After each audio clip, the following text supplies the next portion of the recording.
নির্বাচনী প্রচারে বেরিয়ে কাস্তে হাতে মাঠে ধান কাটছে তৃণমূল প্রার্থীর সাথে তৃণমূল বিধায়ক। বেশ কিছুটা ধানের জমিও ধানও কাটলেন তারা। নির্বাচনী প্রচারে বেরিয়ে ভোটারদের মন কাটতে কাস্তে নিয়ে মাঠে ধান কাটলেন আরামবাগ লোকসভা কেন্দ্রের তৃণমূল প্রার্থী মিতালি বাগ ও চন্দ্রকোনা তৃণমূল বিধায়ক অরূপ ধারা।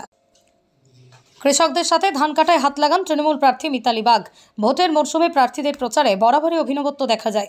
ভোটারদের মন কাটতে প্রার্থীরা কখনো হেসেলে ঢুকছেন, কখনো সেলুন দোকানে, কখনো আবার দাওয়ায় বসে পাত পেরে খেতে দেখা যাচ্ছে জনসংযোগের কারণে।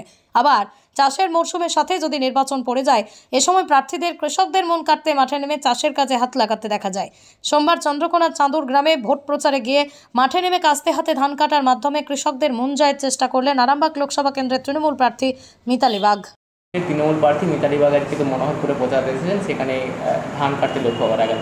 এর আগেও প্রার্থীকে মাঠে আলু কুড়োতে দেখা গিয়েছিল, কি বলবেন? এরা কেউ এখন চুল কাটছে, কেউ ধান কাটছে, কেউ লাঙল করছে। এসব চুল কেটে ধান কেটে লাঙল করে কিচ্ছু হবে না। আজকেও 25,000 চাকরি বাতিল হয়েছে। যে চাকরিগুলো বিক্রি করেছে সেই টাকাগুলো কিভাবে ফেরত দেবে সেটা এরা ভাবুক। রাস্তায় তৃণমূল নামলেই মানুষ চোর বলছে। তো আজকের দিনে দাঁড়িয়ে এদের আর মানুষের কাছে যাওয়ার কোনো জায়গা নেই। অতএব এই চুল দাড়ি আর এই নোক আর এই ধান রুয়ে কিচ্ছু হবে না। এটা কি ভোটে কি কোনো প্রভাব পড়বে? কখনো মাঠে নেমে আলু করেছে না? কোনো প্রভাবই পড়বে না। মানুষ এদেরকে চোর বলে জানে। বললাম তো যে আজকের দিনে যে চাকরিগুলো বিক্রি করেছে সেই টাকা কিভাবে ফেরত দেবে সেটাও ভাবুক। ভোটে আর কিছু নেই। 4 জুন দেখতে পাবেন পশ্চিমবাংলার বুকে গেরুয়া ঝড় উঠছে। আপনার নাম? সুদীপ কুশারি, সম্পাদক, আরামবাগ সাংগঠনিক জেলা।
সরে যাও দাদা।